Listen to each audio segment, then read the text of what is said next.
రాధా, నా రక్తం పంచు పుట్టిన ఈ బిడ్డ మీద ప్రమాణం చేసి చెప్తున్నాను. ఈ క్షణం నుంచి నువ్వు నాదానివి. ఇది మన బిడ్డ, అంతే. ఇంకేం మాట్లాడుకో. పద.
కొత్తగా చూస్తున్నావేంటి? ఇదొకప్పుడు నువ్వు తిరిగి నిల్లే. లోపలికి పదరాదా?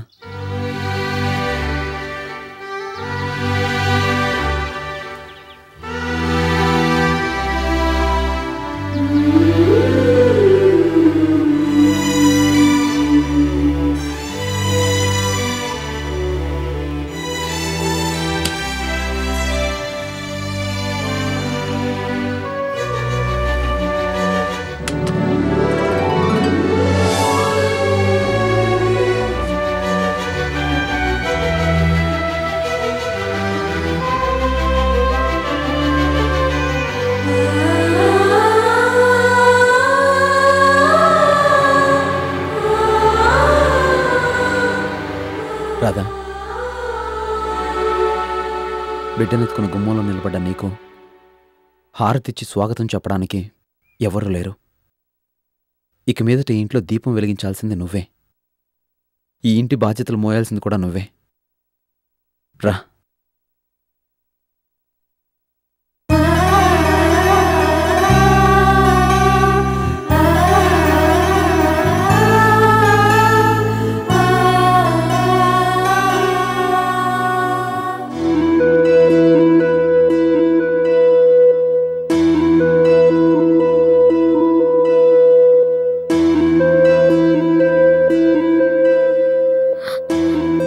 హాస్పిటల్లో ఉంటే నేను ఇలా ఇంట్లో అడుగు పెట్టడం తప్పు కాదు, కానే కాదు. జరిగింది మొత్తం తెలిస్తే హారికే నీకు హారతిచ్చి ఇంట్లోకి ఆహ్వానించేది, సొంత చెల్లెలా కళ్ళల్లో పెట్టుకుని చూసుకునేది,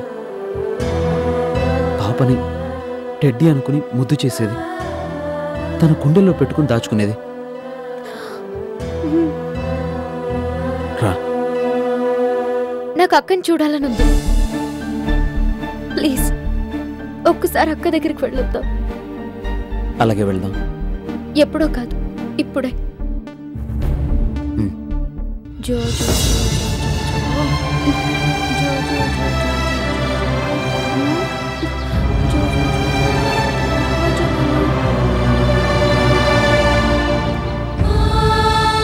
జో జో జో జో. అబ్బబ్బబ్బబ్బా, చంపుకు తింటున్నావు కదా. ఇదిగో టెడ్డీ, కళ్ళు మూసుకుని నువ్వు ఇప్పుడు నిద్రపోలేదనుకో, డాక్టర్ గారితో చెప్పి నీకింతలావు సూత్తో ఇంజెక్షన్ ఇప్పిస్తా. అప్పుడు నువ్వు కుయ్యమొర్రో అంటావు. పడుకో.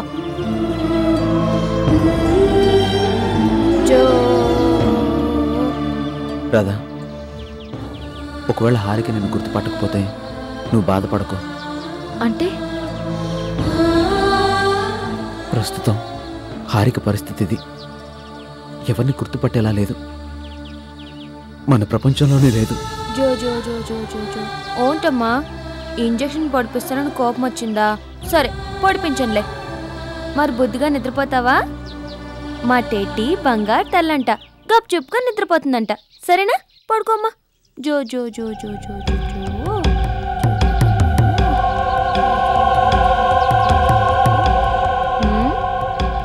ఏయ్, ఎవరు మీరు? ఎందుకు మా టెడ్డీని గుడ్లు అప్పగించి చూస్తున్నారు? అక్క నేను. ఎవరు నువ్వు? హరి, తను రాదా? మన రాదా? రాదా బాధా? నీ మొహం ఎప్పుడు చూడలేపా? అక్క, పాప నీకు చూపిద్దామని తీసుకొచ్చాను. పాప? ఎవరు పాప? నా టెడ్డీ నా దగ్గరే ఉందిగా. ఉందనుకో, ఇది ఇంకో టెడ్డీ. ఒక్కసారి ఎత్తుకోరాదు?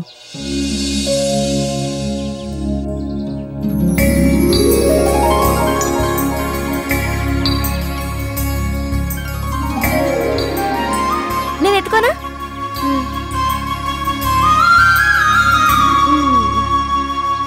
బాగుంది. ముద్దు పెట్టుకోనా? నీ ఇష్టం. ముద్దు పెట్టుకుంటే ఏడుస్తుందా? అస్సలు ఏడవదు. అయితే సరే. చిన్న టెడ్డీ పెద్ద టెడ్డీ, చిన్న టెడ్డీ పెద్ద టెడ్డీ, చిన్న టెడ్డీ పెద్ద టెడ్డీ, చిన్న టెడ్డీ పెద్ద టెడ్డీ, చిన్న టెడ్డీ పెద్ద టెడ్డీ, చిన్న టెడ్డీ పెద్ద టెడ్డీ, చిన్న టెడ్డీ పెద్ద టెడ్డీ, చిన్న టెడ్డీ పెద్ద టెడ్డీ, చిన్న టెడ్డీ పెద్ద టెడ్డీ, చిన్న టెడ్డీ పెద్ద టెడ్డీ. హరి, జాగ్రత్త, పాప పడిపోతుంది. హరి, చిన్న టెడ్డీ, హరి, నా మాట విను. చిన్న టెడ్డీ పెద్ద టెడ్డీ. హరి, ఏయ్ నన్ను వదులు, నేనేం పడిపోను. చిన్న టెడ్డీ. హరి, పాప పడిపోతుంది. ఏయ్ నన్ను వదులు. పడిపోనని చెప్తే నీ కాదు. అక్క, అది కాదు. చంపేస్తాను దగ్గరికి వచ్చావంటే.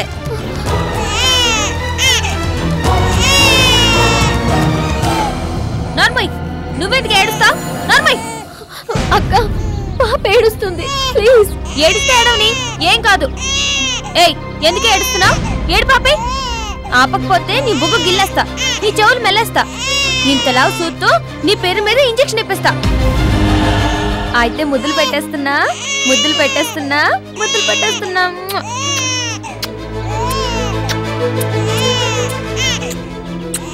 హరి, హరి, పాప ఉక్కిరి బిక్కిరి అయిపోతుంది. వదిలిపెట్టు.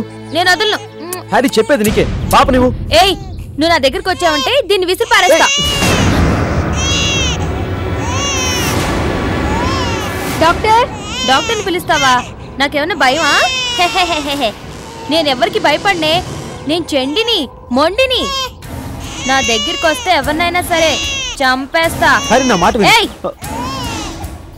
నువ్వు కాలమ్మని నేను నీ పీకని నొక్కేస్తాను, మా కాళ్ళమ్మని నేను నీ ముక్కుని కొరికేస్తాను. ఏమైంది కిషోర్? ఆ పాపను హారికి చేతికి ఎవరిచ్చారు? నేనే డాక్టర్. అబ్బా, ఎంత పని చేసావమ్మా. ఇప్పుడు ఆ పాపను హారిక చేతుల నుంచి తీసుకురావడం ఎంత కష్టమో తెలుసా సిస్టర్? నువ్వు కాలమ్మని నేను నీ పీకని కొరికేస్తాను, నువ్వు కాలమ్మని నేను నీ పీకని పాప నాకు ఇచ్చేయమ్మా. నేను ఇవ్వను. ఇవ్వనంటే ఇవ్వను. ఇది నా టెడ్డీ. ఏ ఊరుకోవే. అక్క, అది నిజంగా నీ టెడ్డీనే, కానీ ఏడుస్తుంది కదక్క. ఇచ్చేయక్క. అమ్మా నేను ఇవ్వను. ఇస్తే తీసుకుని తూర్పుమని పారిపోతావు. ఏ నర్సు, వదులు. వదలకపోతే నేను కొడతా. వదులు. వదులు. వదులు. నేను ఇవ్వను. ఏయ్ వదులు. పాపని వదులు. ఒరేయ్ నన్ను వదిలి చేయకమ్మా. వదులు. నన్ను వదులు. అలా చేయవే. వదలమంటానా? వదులు. ఆనంద్ మోహన్ బిల్డర్స్. సో ఈ క్షణం నుంచి మనిద్దరం ఈక్వల్ పార్ట్నర్స్, అంటే సమాన భాగస్వాములు. కూర్చునే ఈ కుర్చీలే కాదు, శాంక్షన్ చేసే చెక్ పవర్ కూడా ఇక నుంచి మనిద్దరికీ సమానంగా ఉంటుంది. బాధ్యతలైనా లాభాలైనా 50-50. ఓకే? అది కాదానంద్, నేను అసలు పెట్టుబడి పెట్టకుండా. నో, ఇంకేం మాట్లాడదు. ఏమన్నావు? పెట్టుబడే పెట్టకుండా? నువ్వు పెట్టిన పెట్టుబడి డబ్బు కాదు, నా ప్రాణాలు, నా లైఫ్, నా జీవితం. అందుకు బదులుగా 50% కాదు, మొత్తం బిజినెస్ నీకే అప్పజెప్పిన రుణం తీరదని నాకు తెలుసు. అంటే రుణం తీర్చుకోవాలనుకుంటున్నావా? నో నో నో నో, నా ప్రాణదాతని నాతో సమానంగా చూడాలనుకుంటున్నాను. ఇంకా ఈ విషయంలో నో మోర్ ఆర్గ్యుమెంట్స్. ఇకపోతే this is our new venture, mega commercial complex. ఇందులో మొత్తం 5 floors. కిందంతా షాప్స్, మాల్స్ ఎట్సెట్రా. 5 floors లో corporate offices. Everything modern and luxurious. ఎలా ఉంది? Super, really fantastic. ఈ ఫ్యాంటాస్టిక్ కమర్షియల్ కాంప్లెక్స్ ని మనం 6 months లోగా పూర్తి చేయాలి. ఇంత పెద్ద కాంప్లెక్స్ ని 6 monthsలోనా? కోర్స్ మామూలుగా అయితే దీన్ని ఫినిష్ చేయడానికి అట్లీస్ట్ 1 year పడుతుంది, నేను ఒక్కనే అయితే. బట్ ఇప్పుడు మనం ఇద్దరం ఏం చేస్తాం, ఎలా చేస్తాం అని అడక్కు. మనం చేస్తాం, that's all. Okay okay. Mohan, ఈ కన్స్ట్రక్షన్ ఫీల్డ్లోకి అడుగుపెట్టాక నేను నేర్చుకున్నవి ఏంటంటే, number 1 time, number 2 quality. Time and quality ఈ రెండింటినీ మెయింటైన్ చేస్తే వెనక్కి తిరిగి చూసే అవసరమే ఉండదు, అవునా? ఎగ్జాక్ట్లీ. అందుకే ఇక మీద మనిద్దరం ముందుకే తప్ప వెనక్కి తిరిగి చూసే అవకాశమే రాదు, రాకూడదు. Okay, done.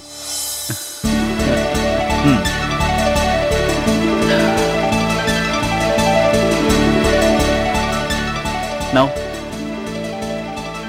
This is hour partnership agreement. 50-50. సంతకం చెయ్యి. ఆనంద్, ఇప్పుడు ఈ రాతలు కోతలు అవసరం అంటావా? 100% అవసరమే. ప్రేమకి అగ్రిమెంట్ అక్కర్లేదు, పెళ్లికి అక్కర్లేదు, స్నేహానికి అక్కర్లేదు. బట్ బిజినెస్కి మాత్రం తప్పకుండా అవసరం. Because business is business. Okay.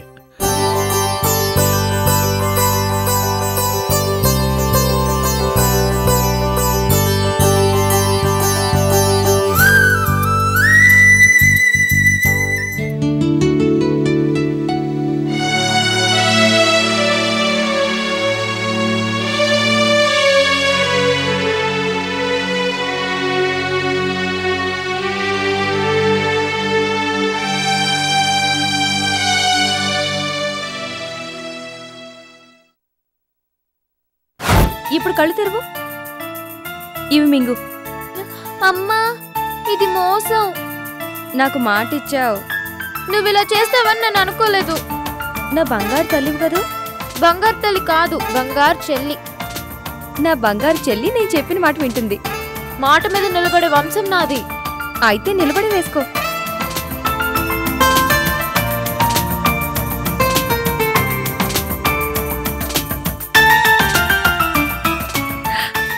నువ్వు నిజంగానే నా బంగారు చెల్లివి రాదా?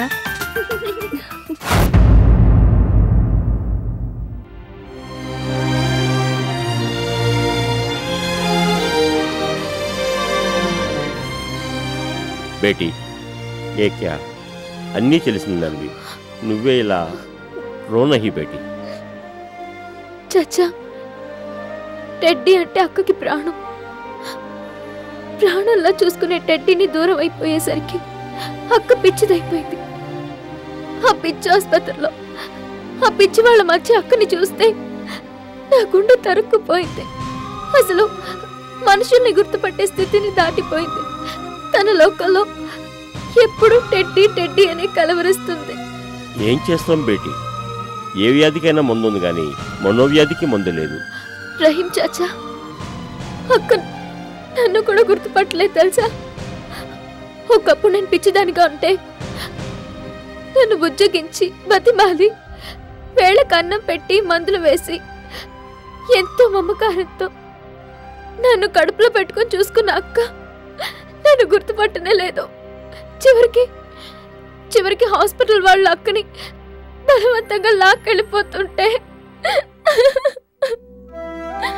ఊరుకు బేటీ, ఊరుకు. అక్కలేని ఇంట్లో ఒక్క క్షణం కూడా ఉండలేకపోతున్నాను చాచా. ఈ పసిదాని కోసమే బంధానికి కట్టుబడి ఇక్కడికి వచ్చాను తప్ప. ఊరుకు బేటీ, ఏదెందుకు చేస్తాడో ఆ ఖుదాకే తెలుసు. మన పని, మన కర్తవ్యాన్ని మనం నిర్వహించడమే, అంతే.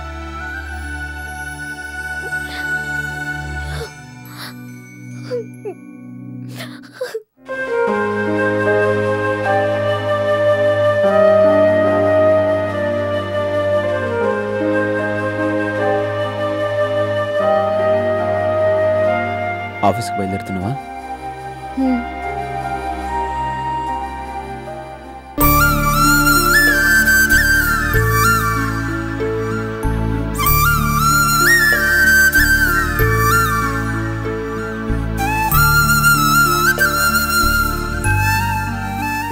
పాపకి టెడ్డీకి తేడానే లేదు కదా. అవును. చిన్నప్పుడు టెడ్డీ కూడా ఇలాగే ఉండేది కదూ? అవును, పాపం చూస్తుంటే అవే జ్ఞాపకాలు గుర్తొస్తున్నాయి. అదే పోలిక, అవే బోసి నవ్వులు.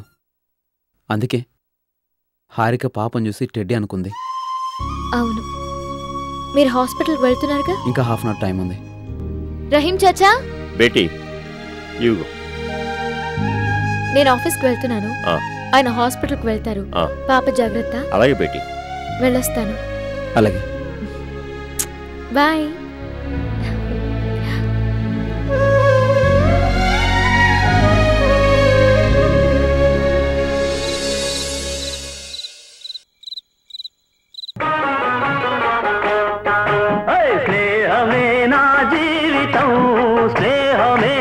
శాశ్వతం స్నేహమే నాకున్నది, స్నేహమే రా పెళ్లిది, స్నేహమే.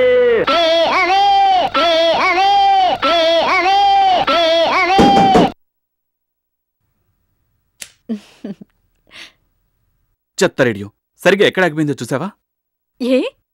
ఏ సెంటిమెంట్స్ లేవంటారుగా? పాట ఆగిపోతేనే అంత ఫీల్ అవ్వాలా? పాట ఆగిపోయినా పర్వాలేదు సంధ్య, మా స్నేహం ఆగిపోతే నా ప్రాణం ఆగిపోతుంది. ఏమండి, ఏంటా మాటలు?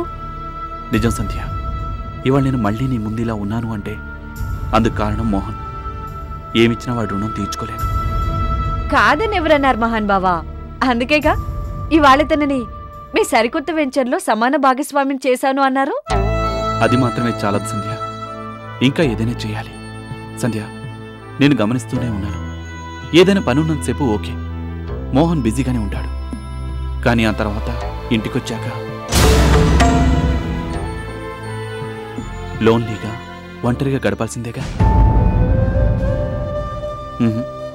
తను అలా ఉంటే మనం మాత్రం ఎలా సుఖంగా ఉండగలం? అందుకే నేను బాగా ఆలోచించి ఓ నిర్ణయానికి వచ్చాను. ఏంటది? మోహన్కి మళ్ళీ పెళ్లి చేయటం.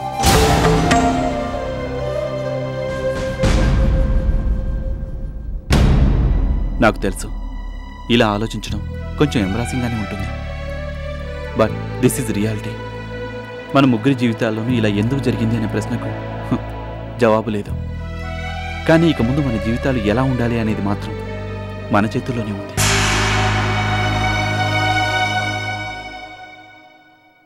సంధ్య, అందరి జీవితాలు ఒకలాగే సాఫీగా ఒక గీత గీసినట్టు సాగనే సాగవు. ఒక్కో మనిషి జీవితంలో ఒక్కో రకం సమస్య. సమస్యలు వేరైనప్పుడు వాటి పరిష్కారాలు ఖచ్చితంగా ఒకేలా ఉండవు. కష్టమైన సుఖమైన ఎవరి జీవితాన్ని వాళ్లే అనుభవించాలి. పరిస్థితుల్ని బట్టి ఎవరి పరిష్కారాన్ని వాళ్లే వెతుక్కోవాలి. కానీ మోహన్ ఇప్పుడు తనున్న స్థితిలో ఏది ఆలోచించేలా లేడు. అందుకే తన గురించి కూడా నేనే ఆలోచిస్తున్నాను.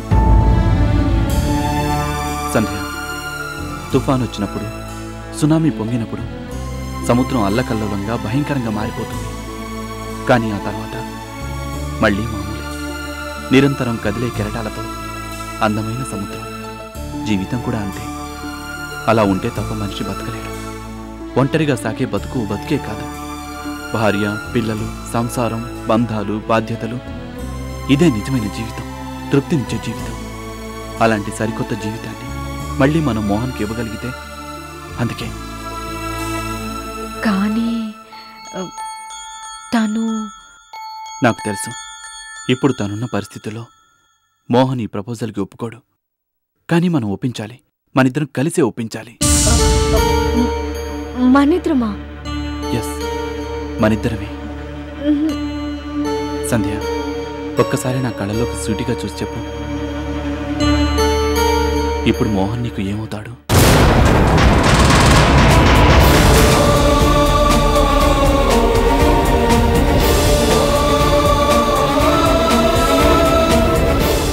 రాధ రమ్యగా మారిందనుకున్నానే తప్ప తనకింత చీప్ బుద్ధులున్న శత్రువులున్నారని నాకు అస్సలు తెలీదు. ఇంకొకసారి నా భార్య గురించి నువ్వే కాదు, ఇంకెవరైనా సరే తప్పుగా మాట్లాడితే ఆ నాలుకను కట్ చేస్తాను. దాని సుఖం, సంతోషం అన్ని స్మాష్ కావాలి, అయ్యేలా చేస్తాను.